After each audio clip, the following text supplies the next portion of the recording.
इरफान ज़हीर साहब अस्सलाम वालेकुम।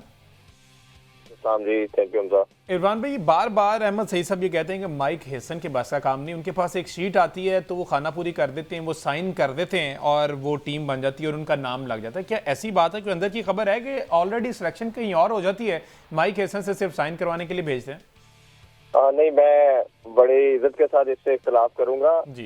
ये टीम जो बनाई जा रही है पाकिस्तान की 6-7 मंथ से, ये माइक हैसन ही बना रहे हैं। अच्छा। और पहले जो 25 का था लॉट ये देते हैं, 25 का मैं और आप या पूरा पाकिस्तान भी बनाएगा 25 का लॉट, तो सारे समहाउ सेम ही बना देंगे। शायद हमारे पास पूरी शायद 25 का है, और जो 25 टीम बनती है वो माइक हैसन ही बना रहा है। और उसमें थोड़ा बहुत आप कुछ पॉइंट का कह लें कि इंटरेक्शन कह लें, आगा का उसमें इंक्लूजन होती है, बाकी सब माइक हैसन बना रहा है। अभी किसी की इस टाइम जरूरत नहीं है कि उसमें कोई मुदाखलत करे, कोई अपनी इंटरवेंशन करे, ये सारी बातें ही है मैच। क्योंकि माइक हैसन को आपने पहले आपने गैरी क्रिस्टन को भी रोल दिया, फिर आपने गिलेस्पी को भी दिया, और आप फिर उनसे नाराज हो गए, और आप ग्रेजुअली देखा कि यही रोल आपने माइक हैसन को भी दे दिया है। और शायद उसी की रीजन है, उसी की कड़ी है कि किसी के अंदर इतनी करेज नहीं है। शायद मैंने पहले भी आपके शो में ये बात की थी, इसी वजह से चीफ सेलेक्टर भी अपॉइंट नहीं करते, क्योंकि उनको पता है कि ऑल आर डमी। और पहले जो कोच थे माइक हैसन से पहले आकिब भाई, आकिब जावेद साहब, वो सिलेक्ट करते थे, किसी की जरूरत नहीं थी उसको चेंज करते। तो ये समहाउ हमारी ट्रेडिशन बन चुकी है कि माइट इज राइट, जो कोच है वही सब कुछ करता है, उसी के पास सारा कंट्रोल होता है। और ये मिकी आर्थर, मिसबाह उल हक, ये अभी की नहीं है रविश, उसी टाइम की चलती आ रही है। हाँ, दरमियान बाबर आजम जरूर एक ऐसे आपको कैप्टन मिले थे कि जिसके पास ये कंट्रोल आ गया था। अदरवाइज तो ये शुरू से यही होता आ रहा है कि आपके कोचेस इतने पावरफुल होते हैं नॉर्मली कि वो सारे के सारे डिसीजन खुद लेते हैं, खुद ही बनाते हैं। तो ये मुझे तो उसमें 1% डाउट नहीं है, और जो मेरे सोर्सेज भी मुझे बताते हैं कि ये सारी जो टीम है, और माइक हैसन खुद भी 1-2 दफा इसका वो इतराफ कर चुके हैं। उन्होंने 2-3 दफा ये कहा है कि जो 15-25 की टीम है वो देते हैं और हम जो 15 वो हम लोग बनाते हैं। तो कप्तान की इसमें कोई इतनी कैपेसिटी है नहीं, इतनी कोई इन्वॉल्वमेंट है नहीं है, बहुत माइनर सा रोल है, बाकी सब जो है वो कोच माइक हैसन का है।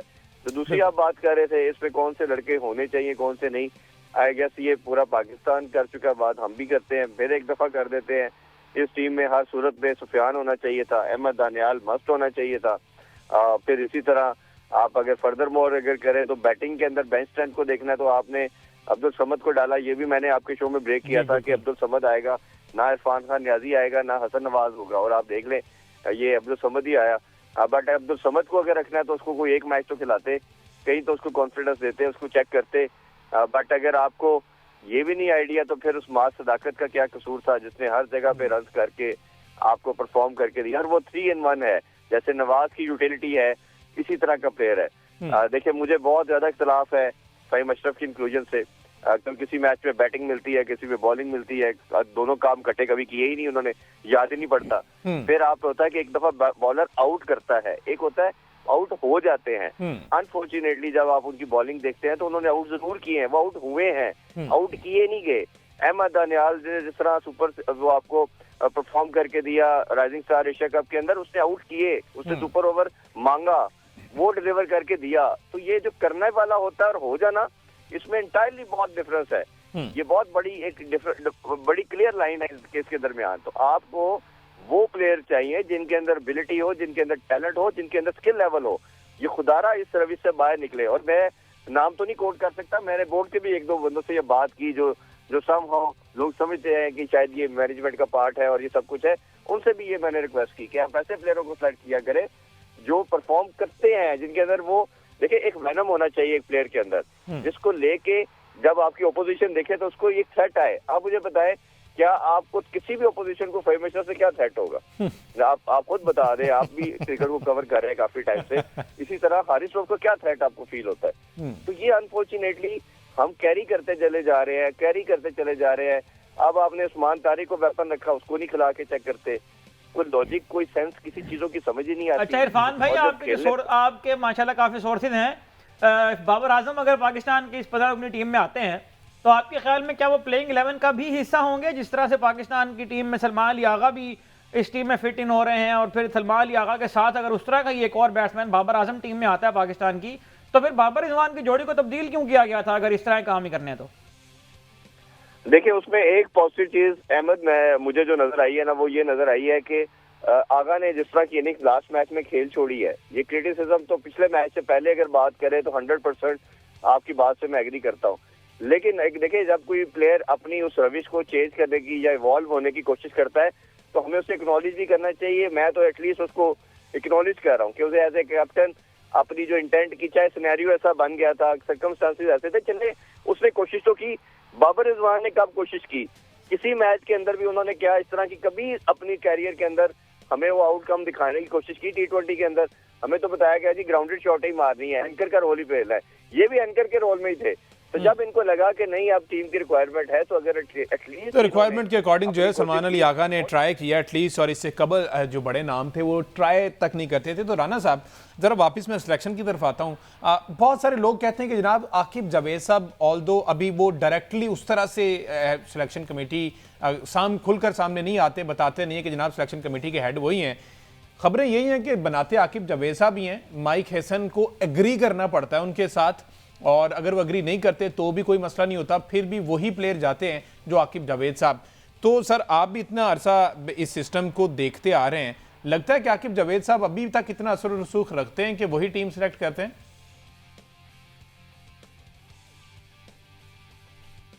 राना साहब अच्छा, शायद जो है वो दोबारा से ट्राई करें जी, राना साहब को कॉल जो है वो कट होगी। तो अहमद सईद साहब आपका ये कहना है कि आकिब जावेद साहब अभी तक, लेकिन इरफान ज़हीर साहब कहते हैं कि जनाब मेरा रोज़ का काम है पीसीबी आना जाना।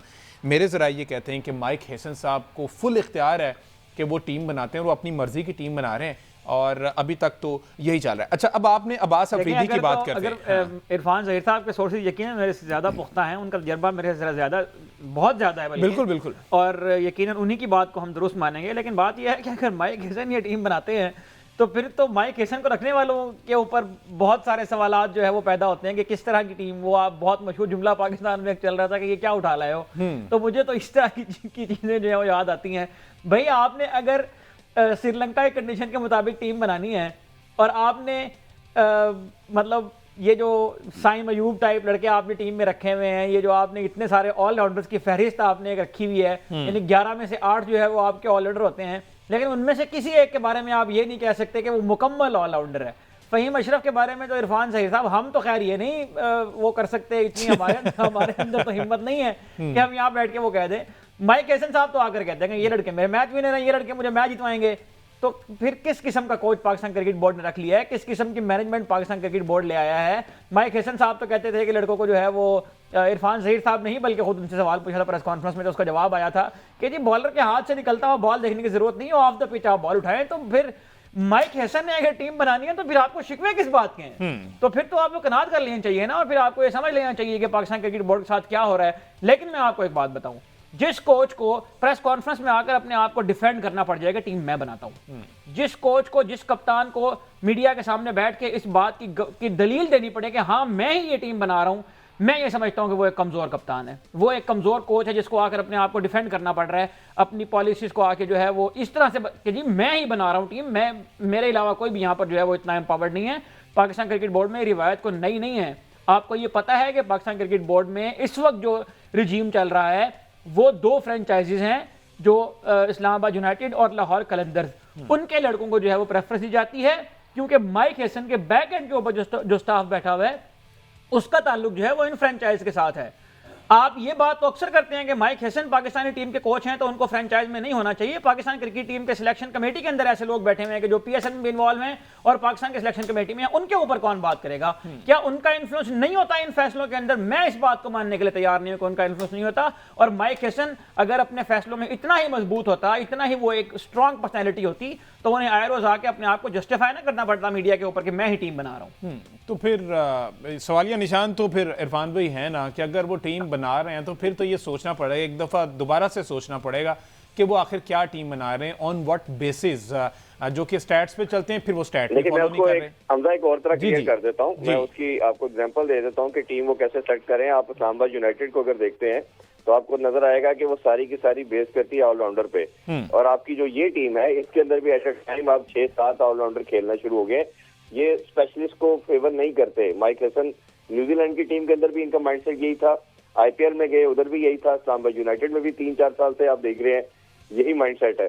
और यही वो कंटिन्यूटी लेके आ रहे हैं पाकिस्तान टीम के अंदर भी, कि वो स्पेशलिस्ट पे बिलीव नहीं करते, वो ऑलराउंडर पे करते हैं। और आप ये देख लें कि आपकी टीम के अंदर एट अ टाइम 6-7 लड़के ऑलराउंडर खेल रहे हैं, तो ये आपको बड़ा क्लैरिटी के साथ उनकी अप्रोच को, जो मैं आपको बात कर रहा हूँ कि ये टीम वही सेलेक्ट करते हैं, ये उसको सेकंड करती है बात, उसको रेटिफाई करती है। तो ये अब अगेन इस पर जरूर डिबेट की जा सकती है और करते आ रहे हैं और करते रहेंगे कि ये क्या डिसीजन ठीक है या नहीं, क्योंकि हमें क्या लगता है कहीं ना कहीं आप एक या दो ऑलराउंडर नहीं जा सकते। वो भी ऑलराउंडर है इस क्वालिटी का, जैसे बेन स्टोक है, हार्दिक पांड्या है या जैक कर्लिस, इस कैलिबर के होंगे तो फिर अब्दुल रज़ाक जैसे होते थे, फिर तो आपकी समझ आती है।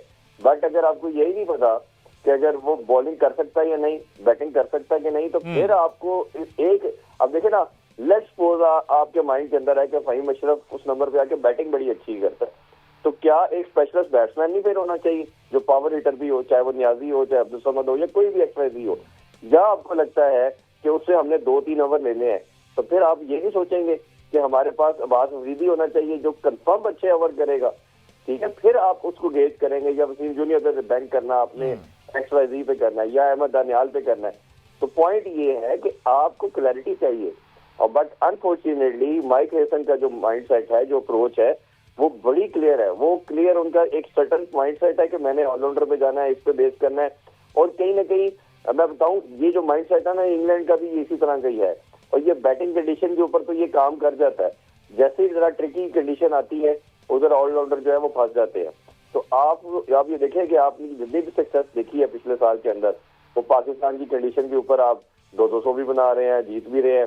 बांग्लादेश जाके आप ट्रैप हुए, आप हार गए, आपने कहा जी ये कैसी पिचेस दे दे। वो खुदा के बंदो, आपको ओपोजिशन जब अपने घर में बुलाएगी तो आपकी मर्जी की पिचेस थोड़ी देगी। बिल्कुल ऐसे वेस्ट इंडीज के साथ आपने T20 खेला, आप बड़ी मुश्किल से जीते जाके। तो जैसे ही आप अमेरिका से ट्रैवल करके वेस्ट इंडीज गए, वेस्ट इंडीज ने भी आपको ट्रैप किया, आप ओडीआई की सीरीज हार गए। फिर आपने यही बात की, ये पिचेस बड़ी मुख्तलिफ बन गई है, ये बड़ी मुश्किल पिचेस थी।